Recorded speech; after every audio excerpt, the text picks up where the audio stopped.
Iron box barber salon. एक गांव में साधना नाम की एक मशहूर सीरियल एक्ट्रेस रहती थी। उसका असिस्टेंट का नाम था राजेश। साधना का मेकअप और हेयर स्टाइल वगैरह राजेश ही देखता था।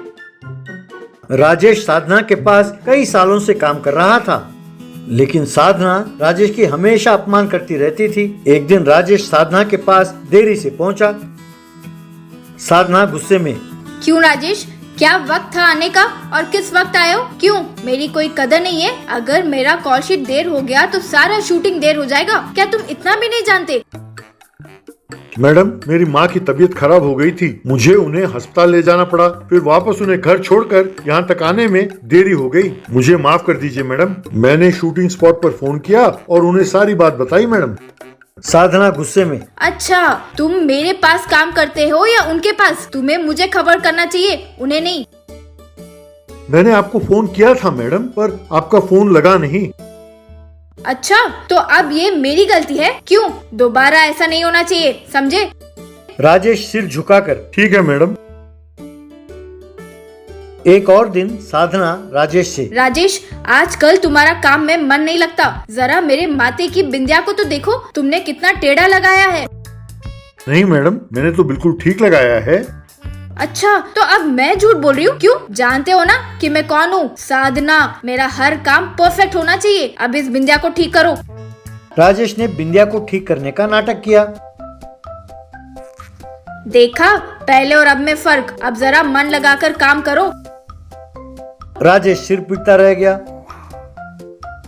यूं कई दिन बीत गए। फिर एक दिन साधना राजेश से, राजेश, आज ही मैंने नए सीरियल के लिए साइन किया है। मैं उसमें एक नर्तकी का रोल अदा कर रही हूँ। मेरे लंबे घने बालों की वजह से ही मुझे ये काम मिला है। इस नए सीरियल के लिए तुम्हें मेरे हेयर स्टाइल की ओर खास ध्यान देना होगा। मेरे नए लुक के संबंधित सारे स्केचेस इन कागजों में हैं। ये लो, देखो। कहकर उसने राजेश के हाथ में कुछ कागज थमाए।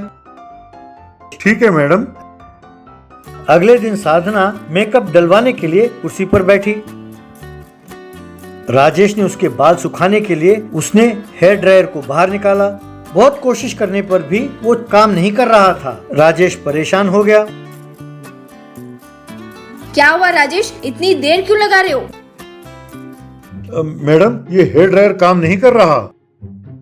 तब साधना गुस्से में, क्या हेयर ड्रायर काम नहीं कर रहा है? ये बोलने की तुम्हारी हिम्मत कैसे हुई? आज नए सीरियल का पहला दिन का शूट है। तुम अपनी जिम्मेदारी नहीं समझते? अब अगर देर हो गई तो मेरी तो बेइज्जती हो जाएगी। तब राजेश अपने मन में, इतने सालों से इसके पास काम कर रहा हूँ, पर ये तो मुझे इंसान भी नहीं समझती। अब अगर हेयर ड्रायर काम नहीं कर रहा तो इसमें मेरी क्या गलती है? पहले कुछ ना कुछ करके इसके मुंह बंद करना होगा। यूं सोचकर, आप चिंता ना करें मैडम, ड्रायर से भी तेज आपके बाल सुखाने का मेरे पास एक तरकीब है। विदेशों में यही तकनीक अपनाते हैं। अभी हाल ही में हॉलीवुड में काम कर रहे मेरे दोस्त के पास मैंने ये टेक्निक सीखा है। उस तकनीक को प्रयोग करने का अभी सही मौका मिला है। आप आकर इस टेबल पर लेट जाइए मैडम। साधना अपने मन में बहुत खुश होती हुई, ये बात तुमने मुझे इतने दिन क्यों नहीं बताया? कहकर वो टेबल पर लेट गई। राजेश एक इस्त्री बॉक्स को ले आया। उसने उसके बालों को गर्मा गर्म इस्त्री बॉक्स से इस्त्री करने लगा। साधना के आधे बाल जल गए।